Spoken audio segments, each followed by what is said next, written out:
In the wake of Zimbabwe's elections, which were widely criticized for failing to meet local and international standards, the country remains in a state of political limbo.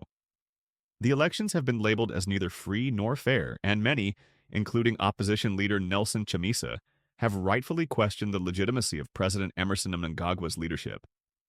However, beyond the immediate political discourse, there are critical questions that demand attention, not just for the political leaders, but for the citizens of Zimbabwe. How long will the people of Zimbabwe wait for what they voted for after the elections?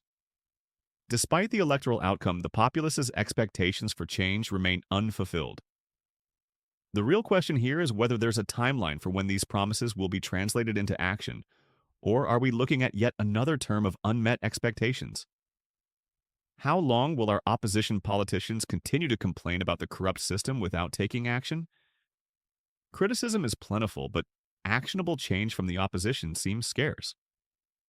Are we seeing a pattern where opposition parties are more focused on critique rather than constructive engagement or policy alternatives? Is there any genuine opposition party in Zimbabwe, or are they merely extensions of the ruling party? The effectiveness of the opposition is under scrutiny. Is there a true alternative to ZANU-PF, or has the political landscape become so intertwined that opposition parties inadvertently support the status quo? Is it not true that both the ruling party and opposition remain in election mode, despite denials from the opposition? The political atmosphere suggests that both sides are still campaigning, perhaps with an eye on the next election, rather than immediate governance or reform. This continuous electioneering could be diverting attention from pressing governance issues. Morgan Tsvangirai once agreed to a deal with Robert Mugabe, prioritizing the needs of the people over political rivalry.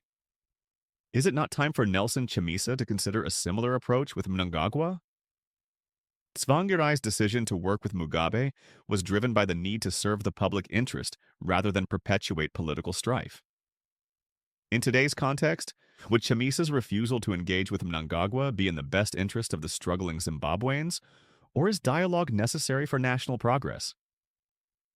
With everyone seemingly preparing for the 2028 elections, how long must Zimbabweans suffer from politically motivated decisions? The focus on future elections could be overshadowing immediate solutions to current crises. Are there no immediate steps that both parties can take to alleviate the suffering of Zimbabweans while they sort out their political differences? These questions highlight a broader need for introspection within Zimbabwe's political sphere. The focus must shift towards governance that serves the public's immediate needs rather than remaining mired in the aftermath of a contentious election.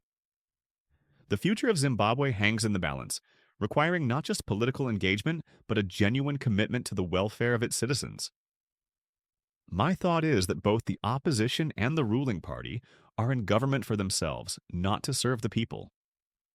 ZANU-PF seems more focused on asserting dominance, while opposition leaders are preoccupied with rectifying the rigged elections. However, all this political maneuvering does not advance the dreams and aspirations of Zimbabweans. I hope both leaders start to think about the people, not just about leading. If we spend another 4 to 5 years trying to fix the last election, when will we ever focus on the Zimbabweans who desperately need jobs, better health systems, and other essential services? Our tax dollars are being looted while we keep the country in perpetual election mode rather than engaging in the real work needed to reignite the dreams of Zimbabweans. If they truly believe that fixing the rigged election will change the situation, I am not saying they should stop, but they must also do something that helps Zimbabweans now. Kindly share your thoughts below. Thank you.